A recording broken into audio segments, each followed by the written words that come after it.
Caution! Temporal infraction 0957/117. Chronological period Cretaceous. Approximate location Death Valley. Tracking targets and acquiring temporal lock. Officers responding and en route.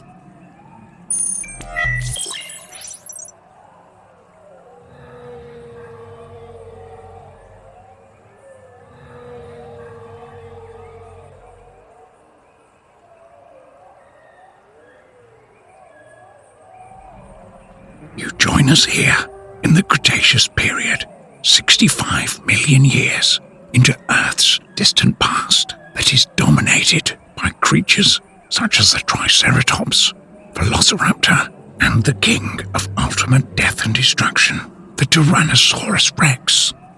The environment is hot, wet, and extremely uncomfortable. Monsters though they be, these incredible inhabitants are not what we have come to see in our Earth's distant past, and from your perspective, so long ago. No, we are here to witness startling new evidence of a thriving hominid civilization, early galactic travelers that came to Earth millions of years ago and settled this planet and possibly seeded our own species. This is, as Darwin put it in his 1845 publication on species evolution, plain freaky. Join us, if you would, as myself and two members of the Slick podcast investigate the Outpost.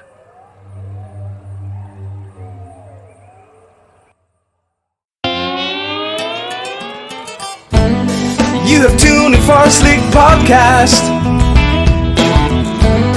I'm here to seek the truth. Live from Scotland around the UK, the one and only Slick Podcast. Enjoy the show. Can I ask important questions? No matter how bizarre the truth might be. Tune in for Slick Podcast. Keeping it real, keeping it groovy. Good evening, good morning, good afternoon, or a very good day to you when and wherever you're listening from, and a very warm welcome to the show. I'm your host, Simon Laurie King. Coming up on today's show, my returning guest is homeopathic practitioner Emma Kamio. Listeners to our first interview will know that Emma is extremely well qualified in homeopathy through intense study over many years that has taken her to different countries, meeting other practitioners of homeopathy who themselves were qualified doctors, and not forgetting her experience of Western allopathic medicine also, as Emma is a qualified nurse who has worked in our NHS and in different countries as a private nurse too. When I talked with Emma in December of last year, amongst other topics we discussed were her treatment that she had spent years developing. The story of the treatment and its discovery and development is incredible. If you haven't listened to Emma's previous interview on this show, then I recommend you do so before this one. During this last year, Emma has treated me for what I thought of as long COVID. June of 2022 saw me bedridden for 3 weeks, feeling absolutely terrible. Post the illness, up until the December, I never felt fully energised. No matter how much rest I'd gotten, I constantly felt tired and listless. Emma used me in her terminology as a guinea pig for the treatment that she had developed, and I'm very glad she did. So today's episode will see a conclusion to our consultation, as it were, and go some way to explain what occurred and why during this treatment. I must also say that the Jonathan Royale episode was recorded in very early May, but due to a much needed break, it wasn't put up until relatively recent. Why I'm mentioning this will become apparent. So all that said, and without further delay, it's my absolute pleasure to welcome Emma Kamio back to the show. Thanks for having me back. Let's get the ball rolling on this one. Please give my listeners a brief outline on what homeopathy is. I love the way you say brief. I listened to our last interview, and God, I can talk really fast and I can talk a glass eye to speak. So I will try and keep this brief, and let's get this into 40 minutes, shall we? Not an hour. Just take your time, as long as you need. I know I use the word brief, but I'm not a homeopathic practitioner. It's just to remind my listeners that have listened to the last episode of exactly what it is we'll be talking about today. I mean, we're rounding things up and concluding our business, as it were, which will become more apparent as the episode goes on. Yeah, sure. So in Emma's simple terms, it's a natural medicine that stimulates the body to heal itself. But I did have a look at, and I'm reading something from the Society of Homeopaths, which are the governing body that represent professional homeopaths. And I think this is, I'm a believer in not reinventing the wheel. If somebody does it already and says it well, so for the benefit of your listeners, it's a holistic therapeutic system based on the principles that like treats like. And that is a substance which causes symptoms when taken in large doses, can be used in small amounts to treat similar symptoms. Homeopathy uses specially prepared, highly diluted substances given mainly in tablet or liquid form. Prescriptions are carefully tailored to each individual patient according to their specific symptoms. How's that? That's absolutely perfect.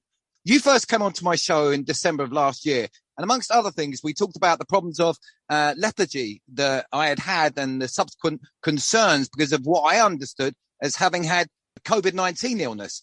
My lifestyle, because of night shifts, is not the easiest to determine fatigue from illness, but I felt completely crap and was convinced through my own research and after a private consultation with you that I could well be suffering from the effects of long COVID. I was feeling increasingly more and more tired and found it hard to keep any meaningful levels of energy up.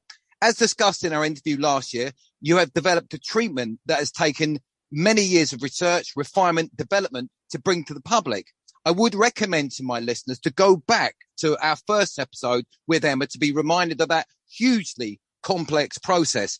And you kindly agreed to help me out. And over a couple of phone consultations, along with very specific instructions, I began taking what's known as the treatment.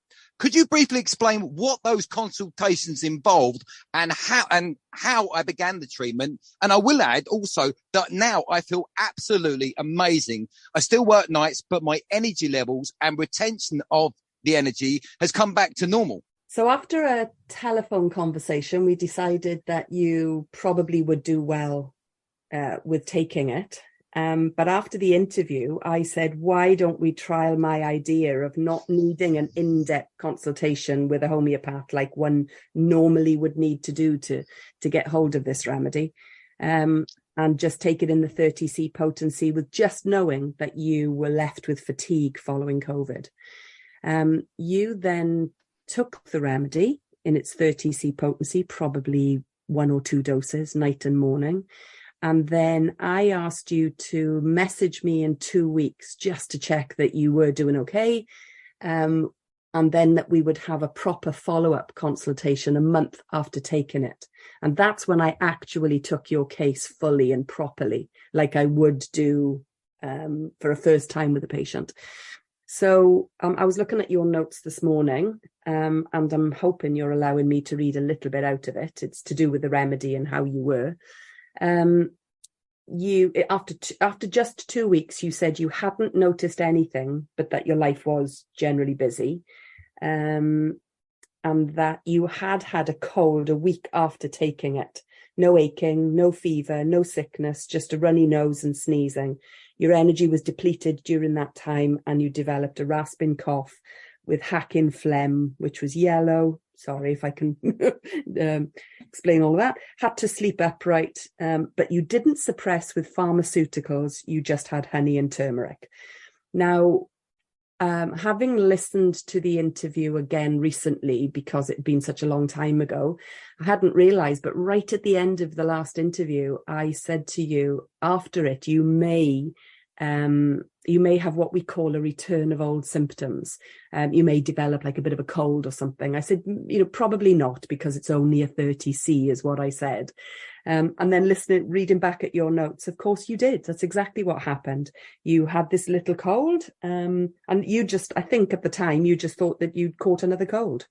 But after that little chat, 2 weeks after, I said to you, great, we need to wait. This isn't a follow-up. I was just checking in to see if you were okay, and that we need to let the remedy do its work. So what I believe happened was you took the remedy, it dug down deep, and it brought up that which was stuck in your system, I suppose, in simple terms.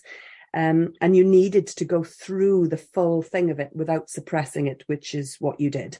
So 2 weeks following that again, which then takes us on to a month after your remedy, was when we had a Zoom consultation and I took your case fully. It needs to be done on Zoom, if not in person. The telephone or text is not enough. And the reason I want to explain why a Zoom consultation, I often say to patients that, on your phone is not good enough either. You need to be hands-free. I need to be able to see the whole top half of you. And that's because the body talks, to a homeopath. It's not just the words that come out of your mouth. Like sometimes you can hit a nerve, or the homeopath can hit a nerve, which is really important homeopathic information. And you might well up, or your hands may do, you may notice that someone's getting a bit nervous with a topic, where they do something with their hands or with their eyes, or, you've touched a nerve and they get a little bit tearful, but they don't full on cry. These things can all be missed on by telephone. Or if you're holding a phone, for a Zoom consultation, it's really quite important. I really try to express that to patients who've asked to have an appointment by Zoom, that I really need to see as much of you as possible so that I can tune into that. Anyway, after a month, we had this full consultation, and you said that your cough was still a little bit there, but getting better. It was just at night and only if you hit cold air, but your energy levels had improved.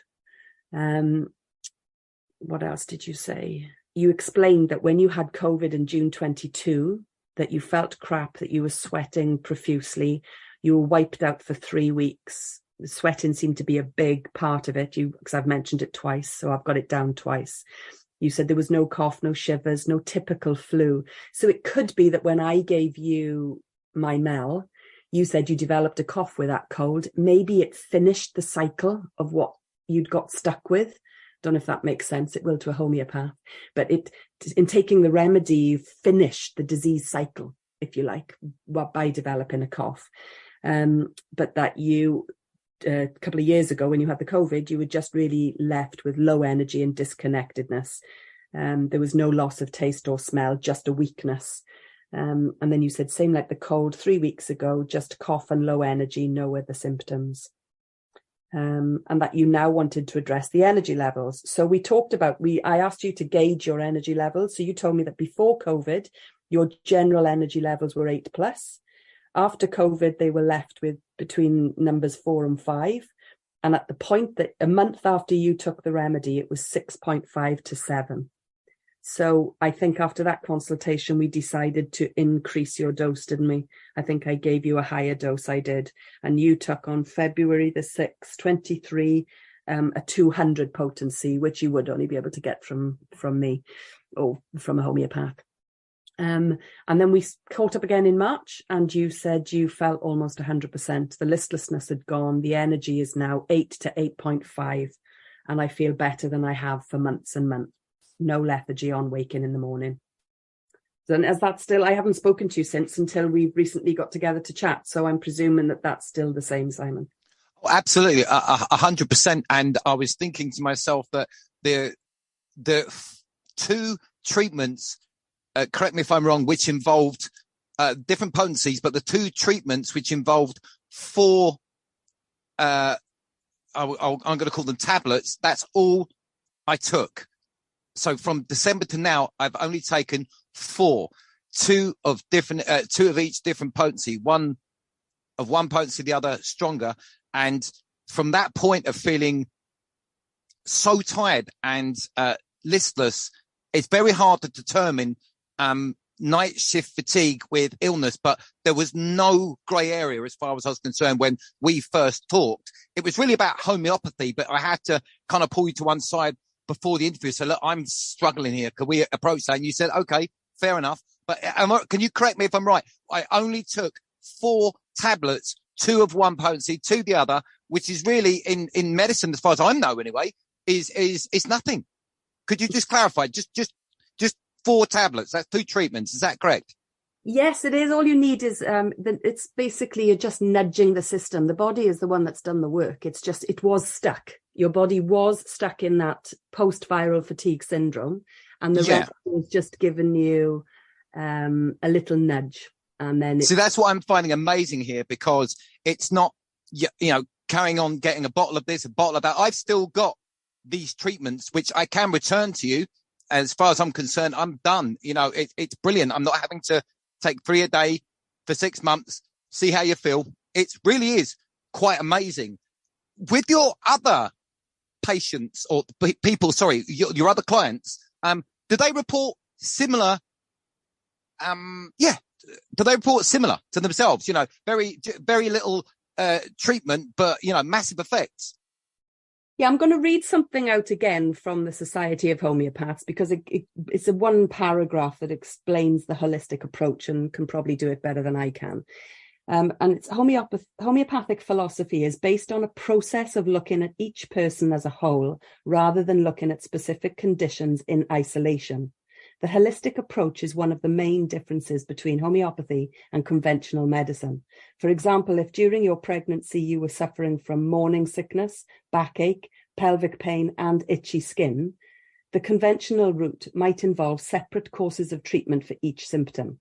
By contrast, a homeopath will consider all symptoms together as a whole, whether mental, emotional, or physical, possibly addressing them with a single prescription.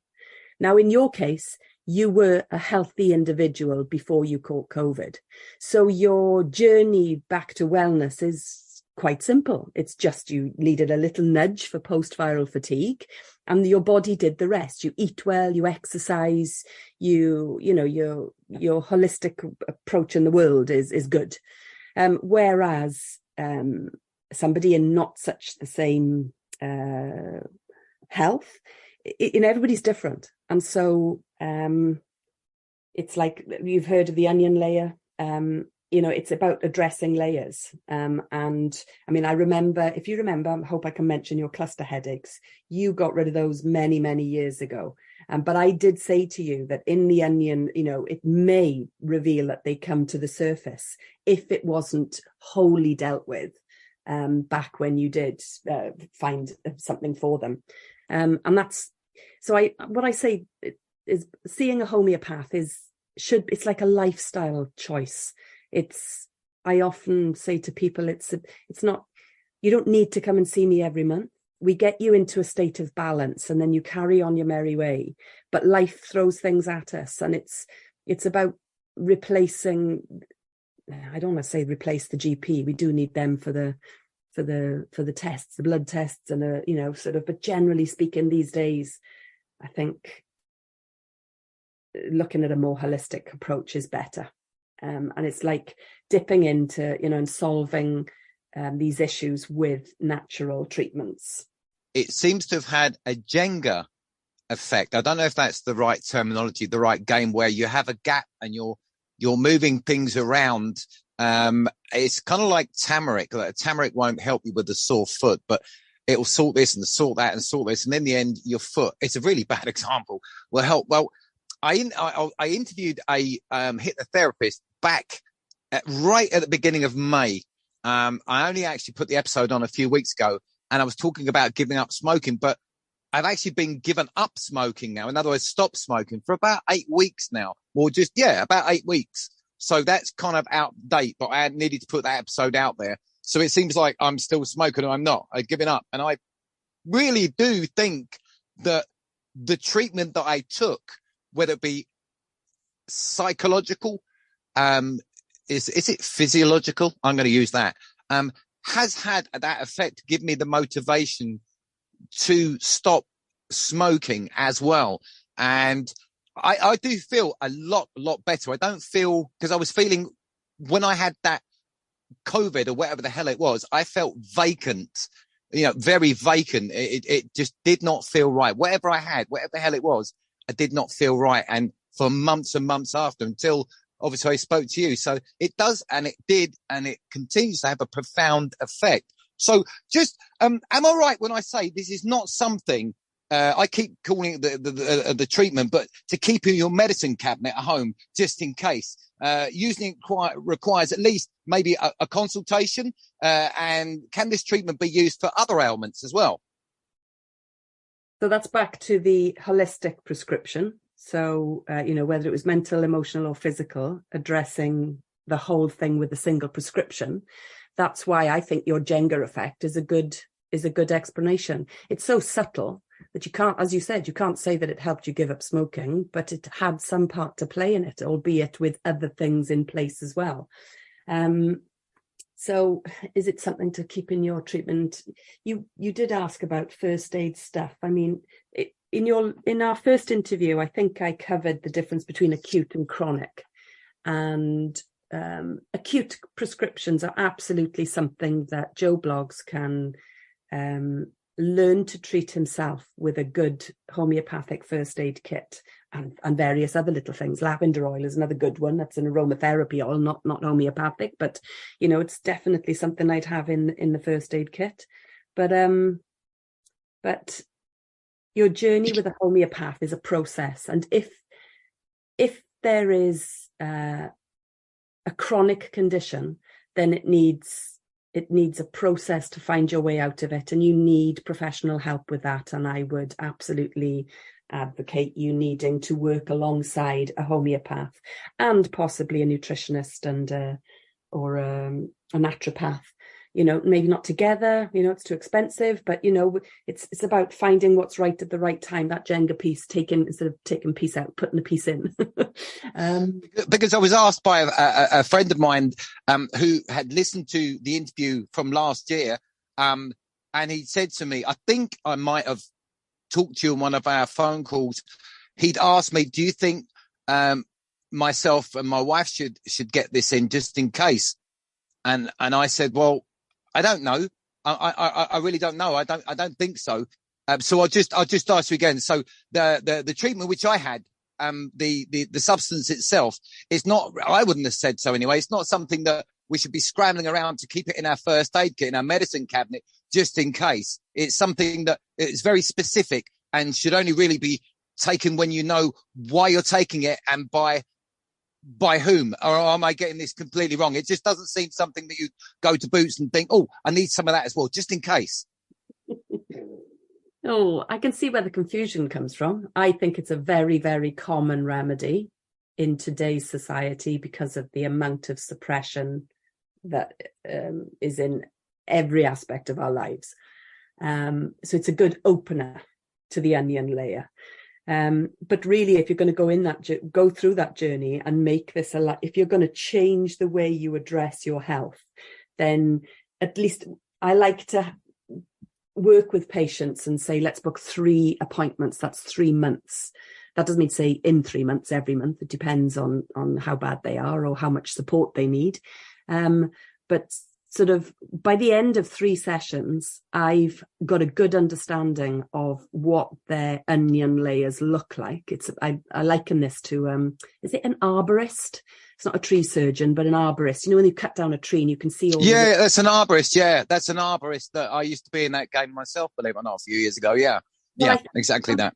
I think arborists, I think it's them, or certainly people that work with trees, they can look at these rings, can't they? Real experts, and they can look at the rings and say, see that little ring in the middle there, that denotes that there was a drought or that there was a flood back in. And they can even be down to, 400 years ago, there was a flood here because, I don't know if trees live 400 years. Yeah.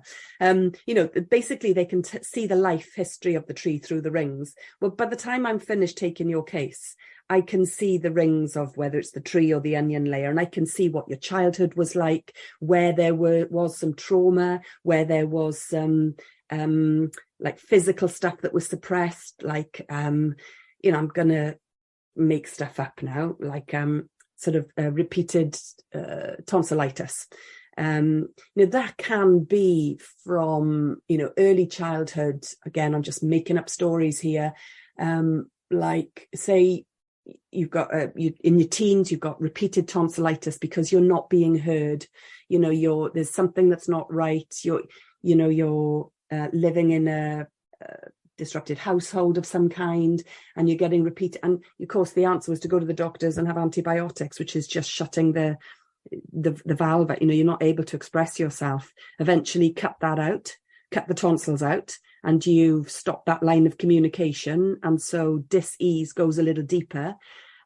So by the time I've taken your case, I can see a person's like, oh yeah, there was that little bit of trauma, and they weren't here, and they had a whole 4 years of lots of tonsillitis and lots of antibiotics before they had a tonsillectomy.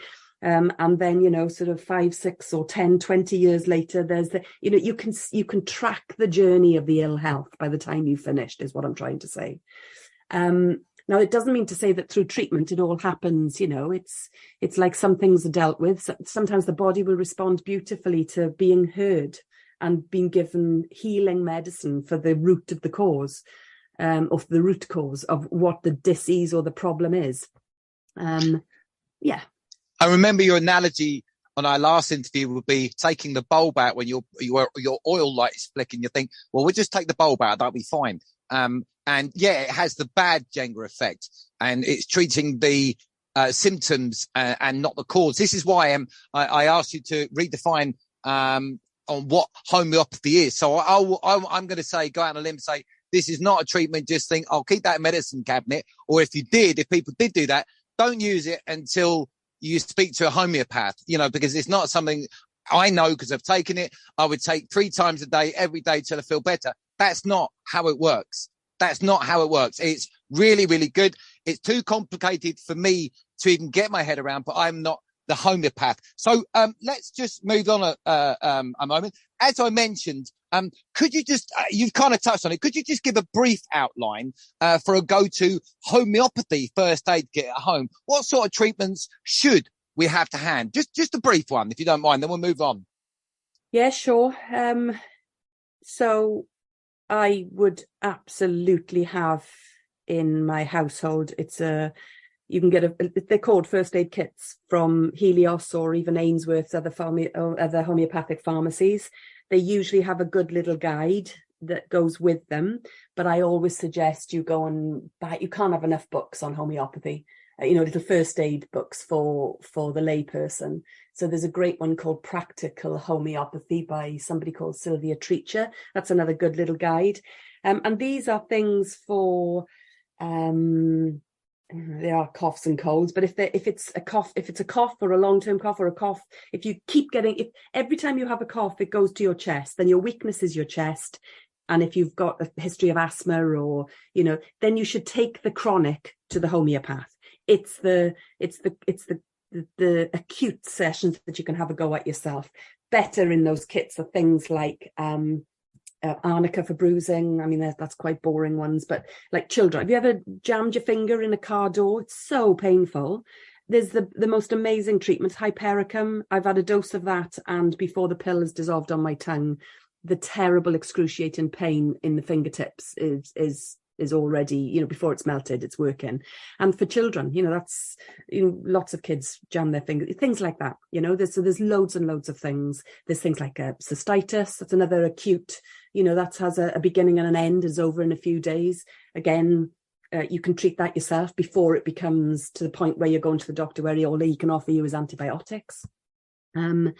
So yes, there is. But what I was going to say, going back to the last question and whether you have my treatment in the store, what I like to do with patients is take them to the beginning of the process, and then we ascertain what is their group of remedies, their constitution remedy, their Myers, I won't go down that one, but a little group of remedies that tends to be their go-to. There'll be 2 or 3 that are good for. So there will be their chronic indicated remedy.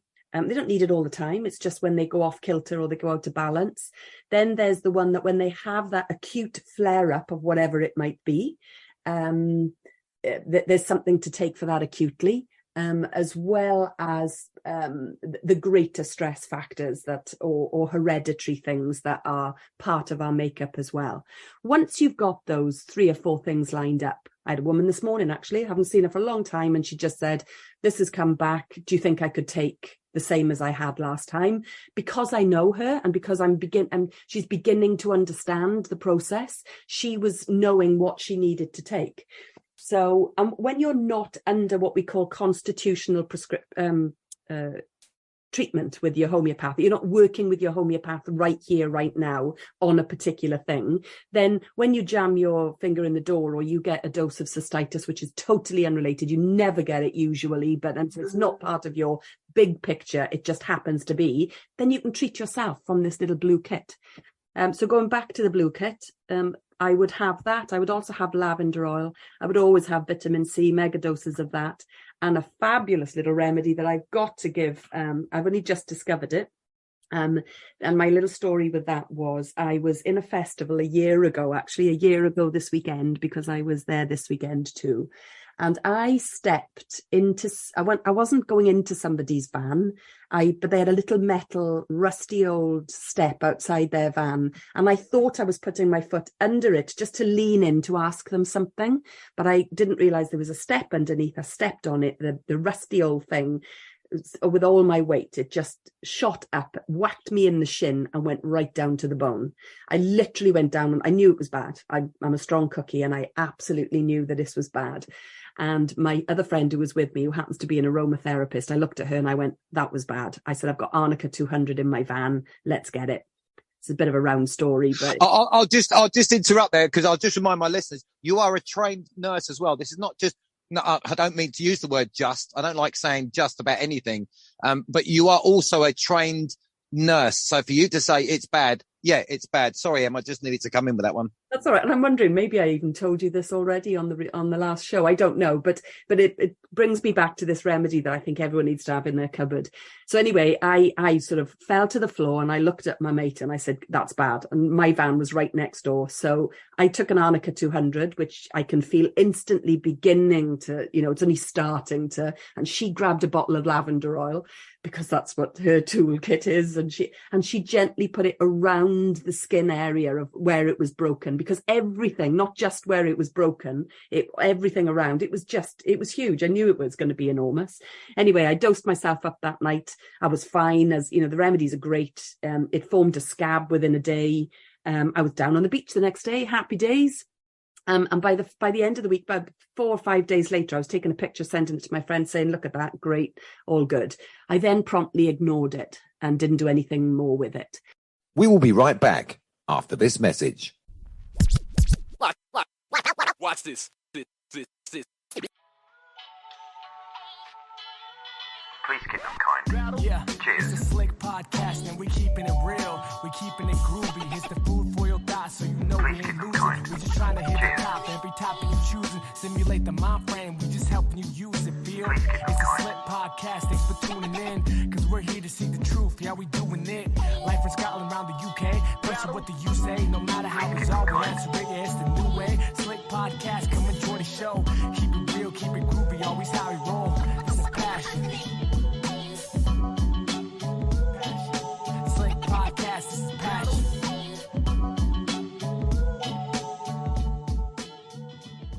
Please keep them kind. Cheers. The Sleep Podcast. The Sleep Podcast. Yeah, it's a Sleep Podcast. Truly unforgettable topic. This is Sleep Podcast. And another week on, I'm in an airport ready to leave for Spain. And I was throbbing a little and I spotted a red circle around it with a line going off it. And I thought, that's not looking good. I think it's infected. Went off to Spain, didn't have my remedies with me. Long story short, it turned into a leg ulcer, which was there for about 3 or 4 months. Quite a large hole in my leg. And I had my sister saying to me, for God's sake, go and get antibiotics. And I said, you've got to be, can you edit this out? My favourite saying, so long as I got a hole in I'm not going down that route. So I actually rang Helios and I said, I need some help. I said, I'm a professional homeopath. And I said, and I actually consider myself quite a good one. And I said, but this is serious and it's getting worse. I said, I've developed a leg ulcer and I know I've got diabetes in the family. And I know that, you know, this isn't good and I need your help. Anyway, she asked me, you know, did you take hypericum for, what's the disease that you get from a rusty old nail? Tetanus. Because obviously that would have been an indication that I should. And I went, no, this was a case of physician heal thyself. You know, I was in a party for God's sake. And I was just, I might have thought of these things for other people, but not myself. Anyway, I just said, no, and no. And I went, anyway, I said, I've been taking calendula, I've been taking this. And I said, and it's not getting any worse, but it's not getting any better. I said, it's been really stuck at this level. And I said, and I said, I can't be going off to the doctor. That's just not good. I said, I believe that we can do this. Anyway, we did. And she came across, she said, have you tried? She said, it's a remedy called trauma. And it's actually it's for physical trauma, not mental. It's a combination remedy of 5 remedies. And she was saying that they've had some great results with pain, you know, just pain relief with things. But anyway, in there, it's got arnica, which is your typical bruising and trauma, calendula for wound healing. And I already was taking calendula singularly.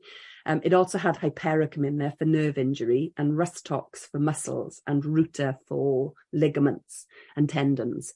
And the other one was symphytum for bones. So all of these remedies I have singularly, and I would give them for certain singular, you know, but together as a combination. I've used it in some quite interesting scenarios. A friend of mine who fell and twisted her ankle. It looked like a hospital job. Look, the swelling, it looked like her bone was broken. I said to her, try this, but you might need to go to the hospital the next day. And she said it's been brilliant. And it would have been something that would have been needing crutches and a really bad sprain that would have been needing support for a long, long time. She took it, you know, huge doses of it for about a week, 7 days, and just said it was great. So that's a little remedy that I've been dishing out frantically to lots of people, saying, keep this in your cupboard, and I keep a bottle in my car. You know, I've got people coming to Pilates who waltz in saying, oh, I might be taking it slow tonight, Em. I got this little neck, and I'll just give them a little, you know, few of these and say, have a pop of that. It's a really lovely little remedy that you could buy from Helios in the 30th potency. Would be very good for people to keep in their first aid cupboard. I had a colleague at work reach out to me and ask when you specifically were coming back to the show. His reason was that his young son was very sensitive to many things in food and everyday life. And as a family, they have to be extremely careful of what they eat and drink, the soap they use, etc. This seems to be becoming more and more common in children, where they're almost becoming allergic to our modern world. Some examples would be modern foods, detergent, clothing material, and the list sadly goes on. Emma, is this something that you have also come across? Yes, and I'd even go so far as to say that it's been obvious to us alternative therapists for decades. This isn't a recent thing with children.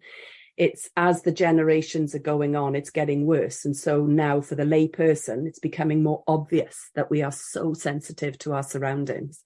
But, you know, our generation, Simon, it's already, you know, and there's lots of factors, you know, it's things like hay fever. You know, yes, there was hay fever when I was a child, but the amount of hay fever that there is now, and people are living daily. You know, they just get up every day, pop an antihistamine. That's another unscrew in the light bulb. And so it goes on. You know, we're just allergic to everything. There was a great saying that I heard when I was studying 20 years ago, which just hankers in my brain. Once upon a time, man got out of bed and he built things like Stonehenge and Hadrian's Wall. And these days he can just about roll out of bed to go and sign on. We just aren't as strong as we used to be. We are so sensitive to things. And that the toxins are everywhere, the foods that we're eating, the environments that we live in. I would recommend a great little book called, I mean, this sort of goes on, this is going on to a topic that I'm not necessarily wanting to touch on, but it's called Mass Immunization, A Point in Question by a man called Trevor Gunn. This little booklet was, I think it was for Joe Blogs. It cost me £3 20 years ago. And he is a graduate in medical biochemistry and he's a practicing homeopath. And I bought this book 20 years ago to give to my women who I helped through pregnancy and childbirth. And then they'd come to the topic of vaccinations. And I knew back then, I mean, I remember I'd been a nurse and I had gone through the vaccination program myself. But luckily for me, by the time I had my own children, I was turned on to a completely alternative lifestyle and none of my children were vaccinated. But it was a difficult topic. And I felt that, I think I touched on this in my last interview, that, you know, new mums coming to me saying, oh, the health visitor's just been and they want to give my baby, you know, their vaccinations, which are 3 in 1, and then 6 weeks later, another lot, and then another lot, and then a year later. And they just said, you know, I don't want to do this after having such a lovely natural birth, no chemicals, blah, blah, blah. And for me to then turn around and say, oh, no, you know, you don't want to be doing that because that's poisonous, was also fear mongering. So I would just, if they'd asked the question, I'd say, I can't tell you what to do. You need to do your own research. You can ask me what I would do if it was my children, but I can't tell you what. You need to make the choice yourself.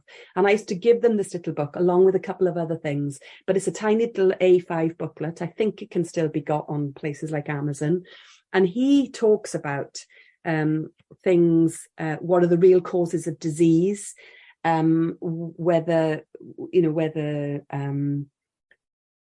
why infectious diseases have declined, contrary to popular belief, which is down to vaccinations. He explains from his background. I mean, he's quite sciencey, but he does put it well. And so your question was about somebody you work with and their child being.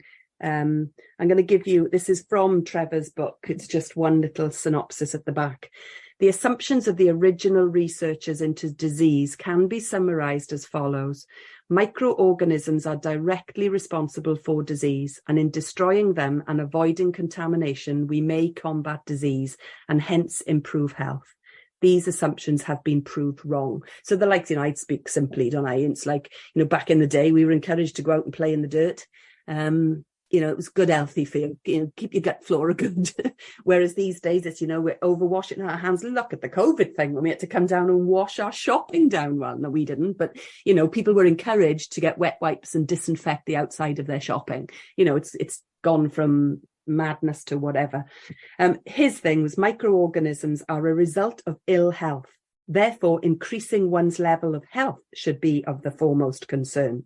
This can be achieved by improving the nutritional quality of our diet, reducing our intake of toxins from the environment, optimizing physical function and psychological stability through appropriate exercise and employing stimulatory therapies such as acupuncture, homeopathy, osteopathy, herbalism, and naturopathy. And I think that's a good little book that helps explain why we've become so sensitive. It's because of decades, not just children of today, but decades upon decades of us suppressing and unscrewing that light bulb and becoming more and more sensitive, the disease getting deeper and deeper. But without trying to cause great fear, the body is an incredible tool that can bounce back. Look at my leg ulcer. You know, I thought I was a goner because diabetes is rife and lurking around me. And I brought it back. And I feel, I mean, I went to the doctor after that and said, you know, I think I've got pre-diabetes. I've been watching it for years. And I asked him for the blood tests. And I said, I didn't want any of his treatment. But was it time for me to step up and start taking my remedies for diabetes, as well as, you know, changing some of my bad habits, because I do like a bit of chocolate and a glass of wine too much.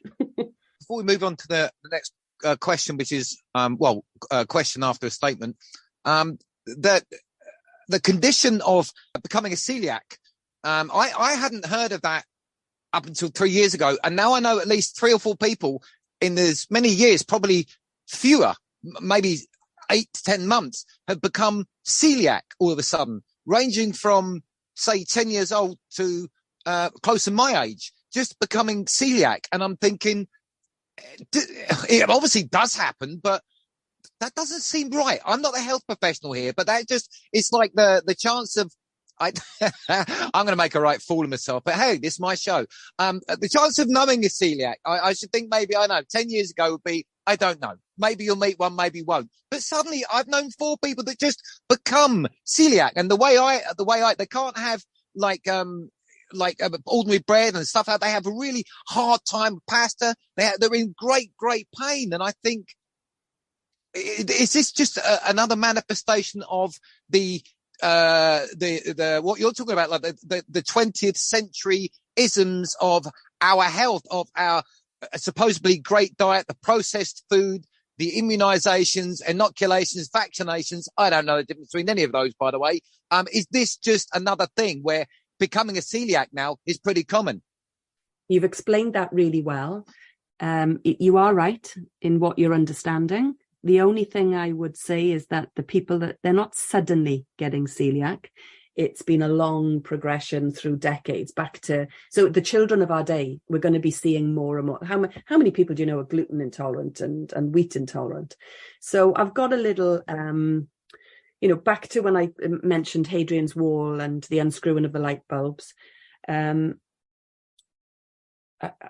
simple analogy, again, because that's me, the way I talk is I just keep it simple and not sciencey. But let's talk about, my made up person earlier on when I mentioned tonsillitis as a child, and, lots and lots of antibiotics would have been the route for that. Well, antibiotics completely mess with your gut flora.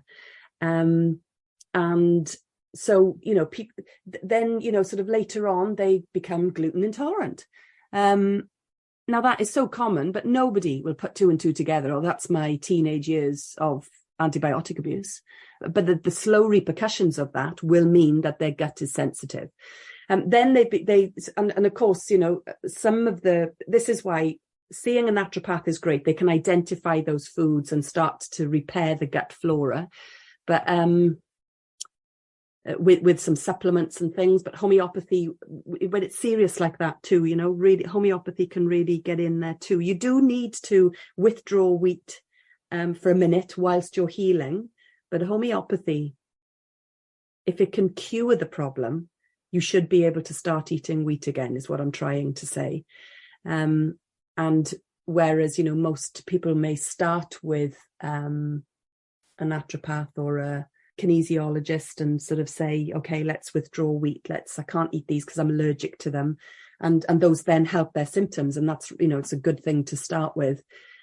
But if you add homeopathy into that, which is addressing that cause of it in the first place, you should be able in time to repair and then be able to go back and eat wheat in small doses and, and increase it gently.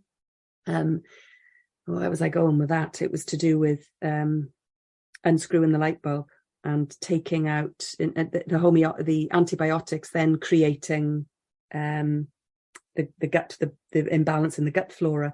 Then let's say the same person had a tonsillectomy. So whatever the problem was for creating the tonsils in the first place, they now don't have that first line of defense with their tonsils in order to help fight any external things that they may be picking up.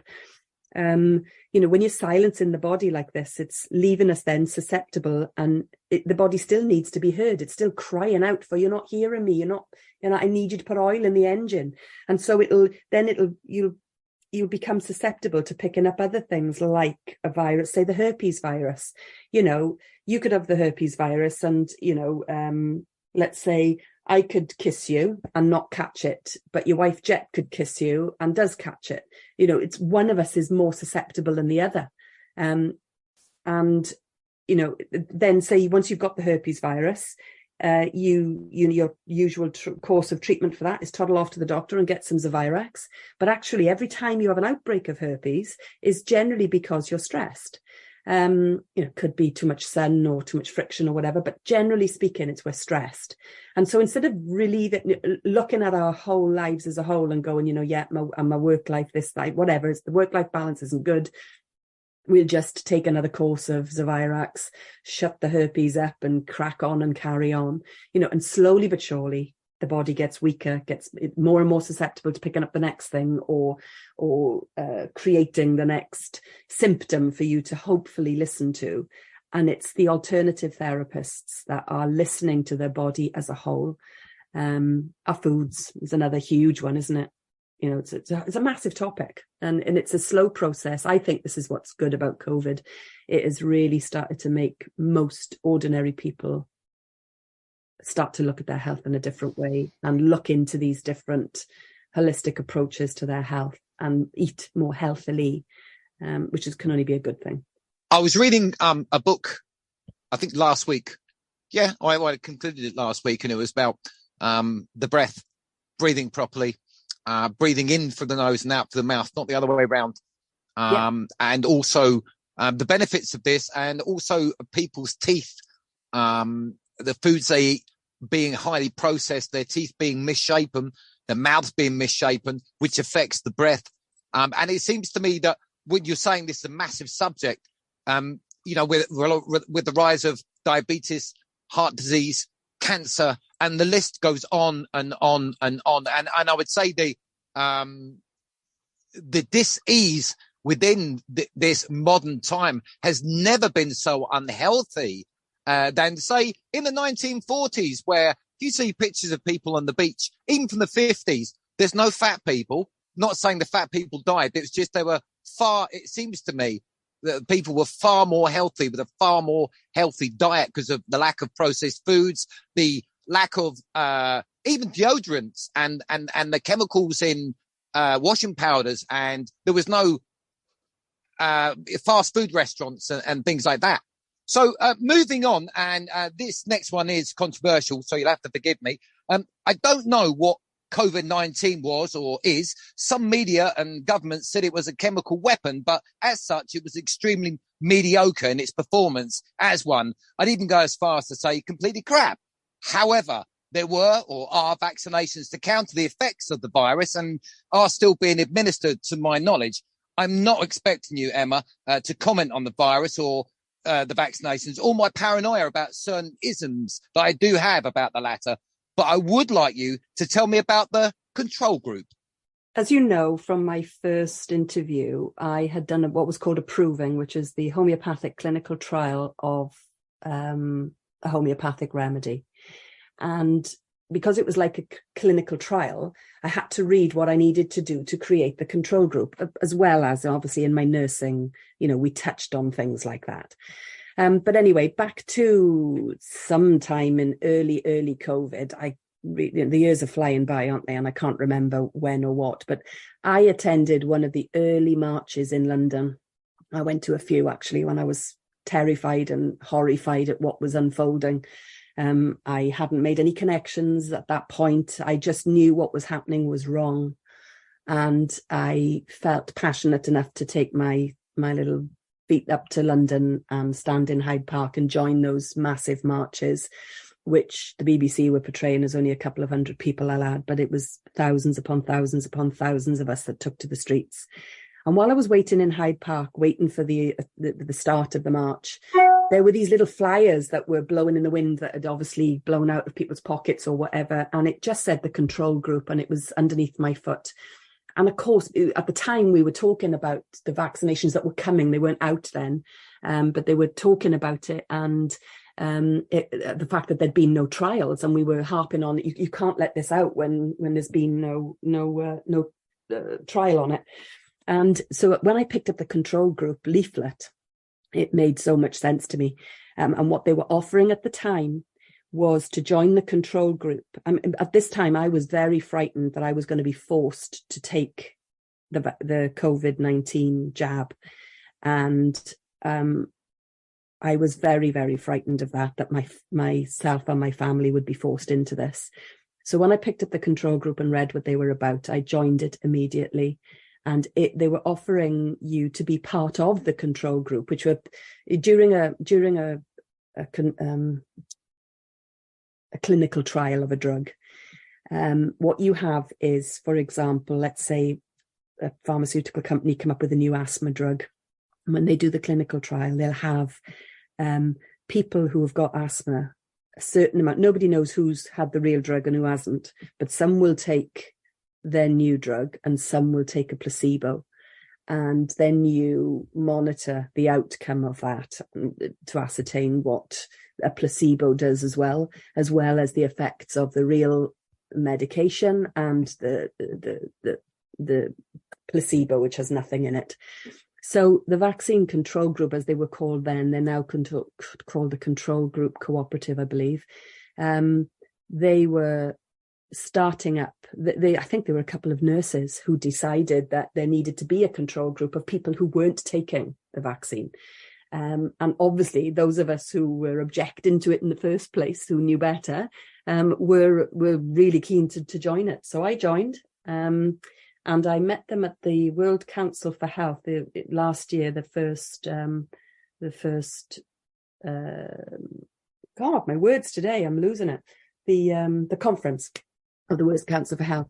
I think the control group were supporters of that, financial supporters of some kind. And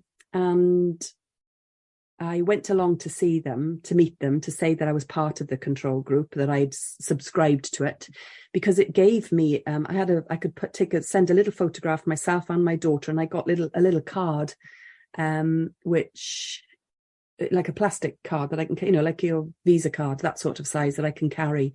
And it says that I am not to be vaccinated, as I am part of the control group. I think it's a 10-year study of the health outcomes, compared with supposedly at the time those who were supposedly dying of COVID and then going off to take their vaccines to protect them and the so-called community, whereas we were the control group to see, because that's how science is. That's real science, does have a control group.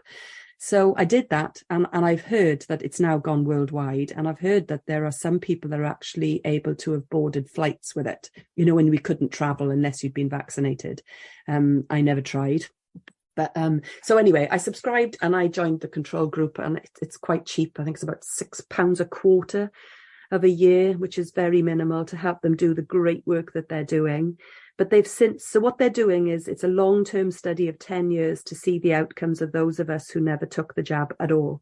But more recently, they've opened up the study for people who have had the jab, and they're monitoring them as well, whether they've had just one or two or more. But this year's World Council for Health, the first day they talked about, not the control group, just the doctors that were invited. It was a Dr. Pierre Corey, who's a respiratory specialist who stood out in the pandemic and was controversial.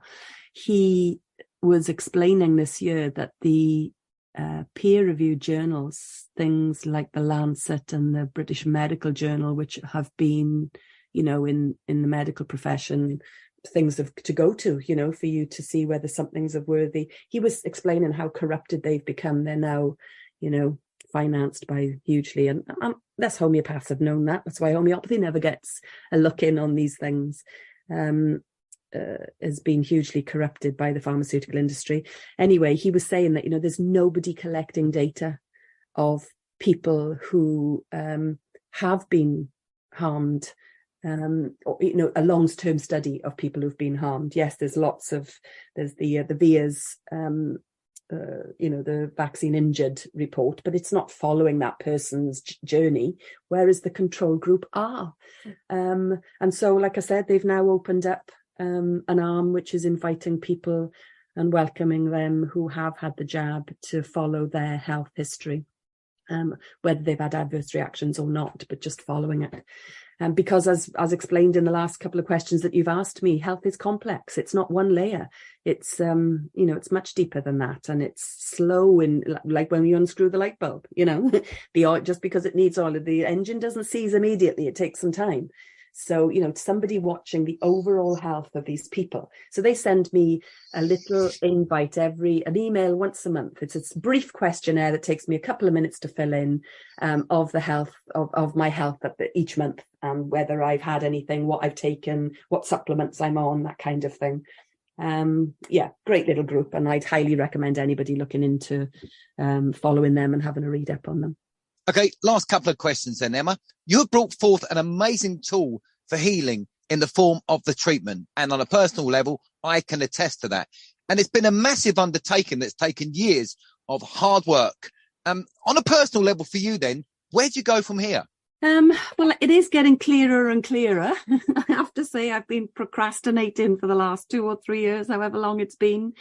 Remember in my first interview, I said that I did this for my thesis over 20 years ago. It was just something that I did to get, and once I'd written the book and published it, I, shelved it. And I've just been working with the remedy because as we've said in a previous question about, the colleague at work who said, his child was sensitive. And I said, actually, as homeopaths or natural therapists have been watching the slow demise of mankind for decades and decades, getting sicker and sicker. And my remedy is well indicated to open up the outer layer, to unveil of what's underneath, because there's so much suppression with medication. So it's a good start. So, I've been using it for years and years. Homeopaths, my particular remedy is made from the melanoma of my mother, but there is another, I explained in the last interview, there is another remedy which is made from breast cancer, which most homeopaths are aware of. And so, homeopaths have been using it, but I feel like they've not been using it with the amount of gusto that they need to, because the layers of the thick onion and the suppression layer are huge. So it's been, and vaccinations is just one of the huge suppression layers that we've got. And it's odd because vaccinations have always been such an emotive subject that I tend to not talk about. It's a personal choice, you do or you don't. And I try and work with people with whatever decision they've made. But I've learnt and watched and observed over years and years that, a real common one is glue ear with children after the MMR vaccine. And I've seen great results of that, of undoing the damage of that. And so, I've just quietly done my work and gone on my way. It was only when March 20 happened, and I then became aware that my life's work was about this time, and I had no idea of that. And it's been a reluctant undertaking, because I don't want to, I'm 56 and I should be heading into my semi-retirement. And here I am embarking on this, and I question myself, and I've been procrastinating for a good few years going, what do I do with this? But it is, I think your interview really helped me understand that I'm no lecturer, I'm not sciencey, I'm not a great communicator, but I do know that my skill set is talking like most lay people. And I think that's where my place is that I can speak on a level that most people understand, as opposed, just during the COVID years when I was researching lots and lots of things that I have an interest in, health-wise, to do with the vaccine and all sorts of things, and the COVID thing itself. I could only just about top line. I was reading some things that were just so complex, and I was just about following things and realized that some things I didn't need to know and I could leave. And I just thought, God, most Joe blogs looking at this would be completely lost. So in terms of where I go from here, we also talked about my remedy being able to be bought, because I do think, I'm sorry, I'm skipping back to another question that you asked me and I felt like it wasn't answered properly, which was about people being able to keep it in their store cupboard. It's not that. I just think because it's a great start of the outside of the onion layers, especially for people with fatigue, which is a massive, massive thing today. People should be able to start the journey themselves. And if it's worked for them and they want to, it's just the introduction into homeopathy, and then they want to go deeper and have a homeopath oversee that journey with them, then it might be the encouragement they need if they got enough. Because let's be honest, if you're suffering with fatigue, you can just about get out of bed and cope with today without actually taking a grip and going, right, I need to do something. So where do I start? There's so much to do. So that remedy might just give you the impetus to give you a bit more energy, deal with a part of it. It'll only last a month or two, but give you enough oomph to go and find a good alternative practitioner to work alongside and address your diet and address your sensitivities or your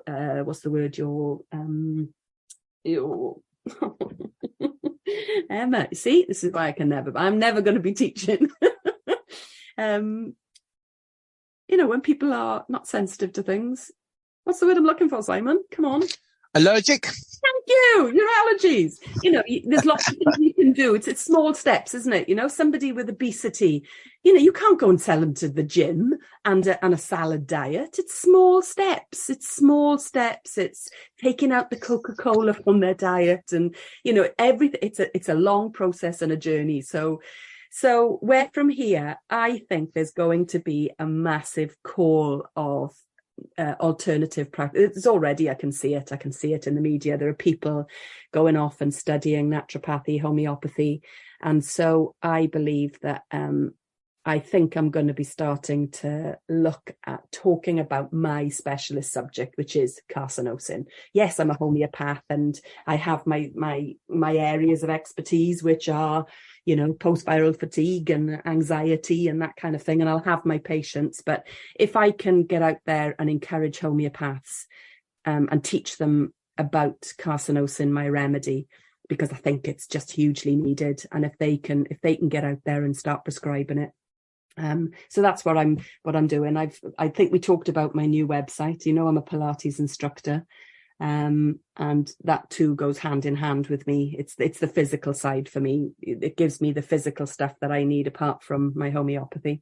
So I've rebranded and combined the two things that I do, and we've created. We're now trading as, instead of my practical Pilates and my Emma Kamio for my homeopathy, I'm trading as Pili Pala, which is Welsh for butterfly.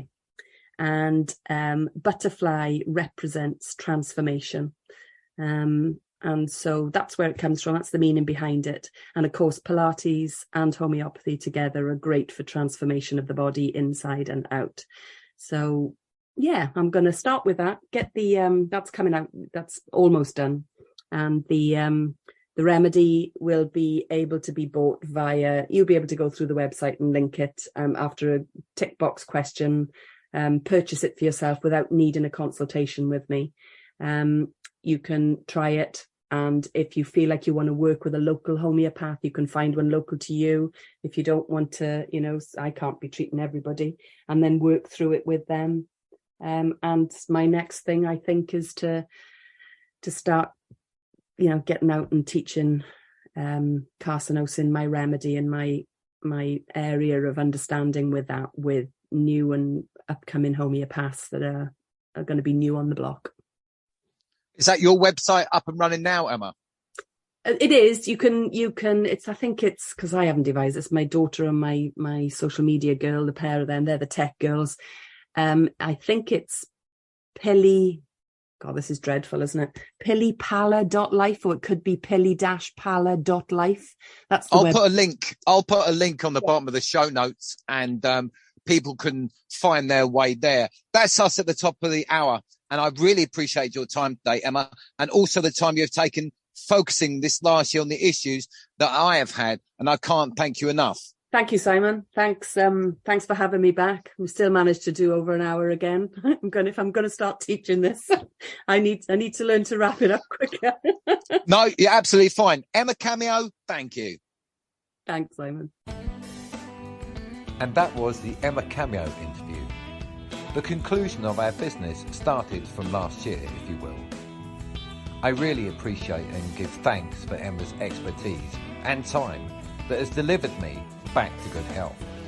I can tell you that catching the COVID-19 virus wasn't a pleasant experience.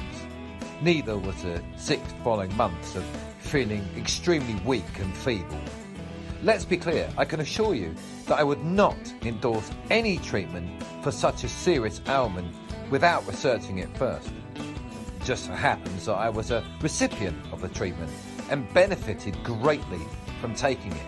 So I can tell you from first-hand experience, the treatment worked for me absolutely, without a doubt, 100% worked. Our conversation covered a lot of ground in other areas today. The subject of modern diets and lifestyle and how detrimental they are becoming to us. Eating soft processed food, as an example, affects how teeth can be distorted in shape, the shape of our mouths, and ultimately affects our breathing also. The modern world is not the squeaky clean culmination of all that is good. Nope, not even close. Here's the thing. We talked briefly about vaccinations for the modern age. A fun fact for you, and there is a link in the show notes that can verify this from the NHS here in Britain. Born in today's world from year 1 to 15 in Britain, how many vaccines do you think are offered and or taken? Take a minute.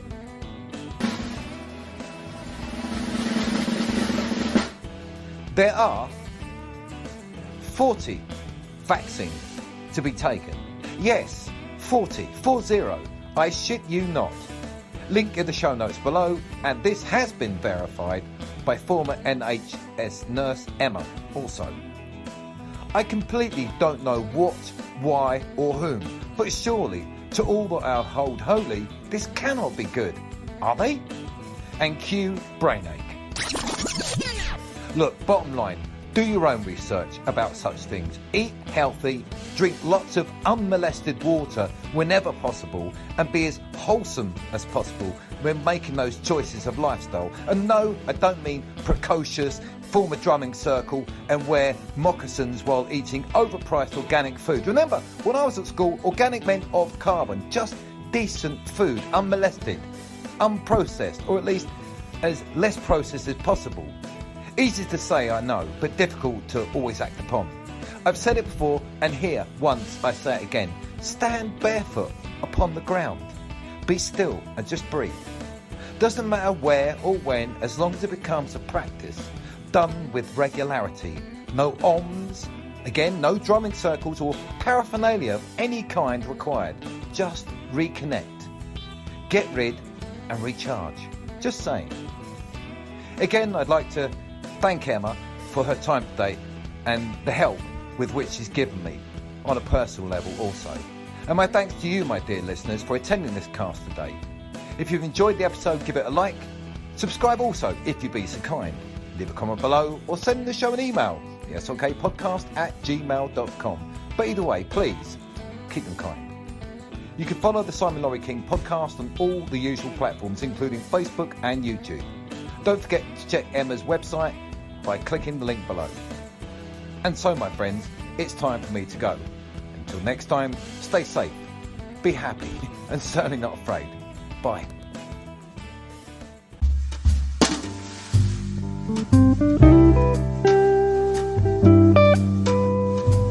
Slick Podcast. Keeping it real and always keeping it groovy.